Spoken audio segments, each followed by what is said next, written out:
Salut, c'est Trado, voilà la vidéo de mise à jour pour l'indice parisien.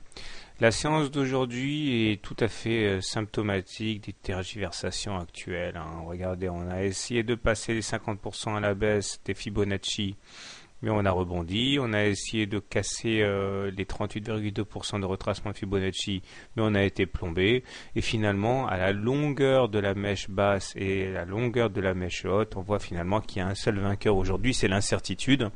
Et nous terminons avec une bougie qui n'apporte pas grand-chose, hein, si ce n'est le signe de la tergiversation. Mais c'est pas non plus une bougie pour rien, parce qu'il s'est passé des choses aujourd'hui.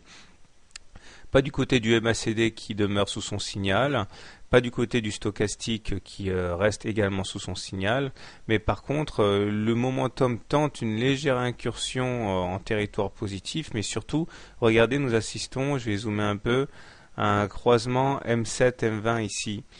Donc ça, c'est pas génial parce que ça veut dire qu'il y a des traders baissiers qui vont recevoir donc un signal sur leur plateforme et qui risquent d'inciter à la vente, hein. À cela, on ajoute le fait que la M20 commence à devenir légèrement baissière.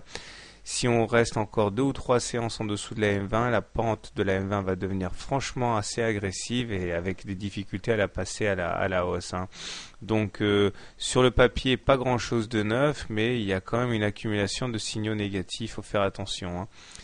Alors si on considère que la M20 est baissière, on est donc en tendance baissière puisqu'on est en dessous d'une M20 baissière. Ce qui veut dire que, a priori, maintenant, il faudrait surtout penser à vendre à découvert plutôt qu'à acheter. De manière générale, on voit également que nous avons testé à peu de choses près le bas de la fourchette d'Andros rouge, une fois de plus, hein. Ça fait quand même la 4e séance, hein, au cours desquelles ces niveaux du bas de la fourchette d'Andros rouge sont testés. Faudrait pas qu'il lâche parce que si jamais on lâche, ça va provoquer un autre signal vendeur, hein. Donc si vous êtes acheteur, vous avez la possibilité d'acheter sur les 50% de Fibonacci ou le bas de la fourchette d'Andros rouge en intraday, puisque visiblement ça suffit à faire rebondir les cours. Si vous êtes baissier, je pense qu'un bon trade consisterait à shorter le contact avec la M20.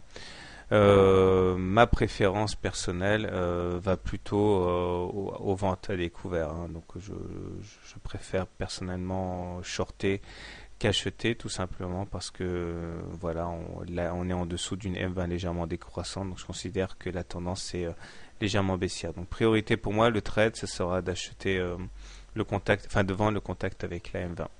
Voilà, bonne soirée, bon trade et à demain.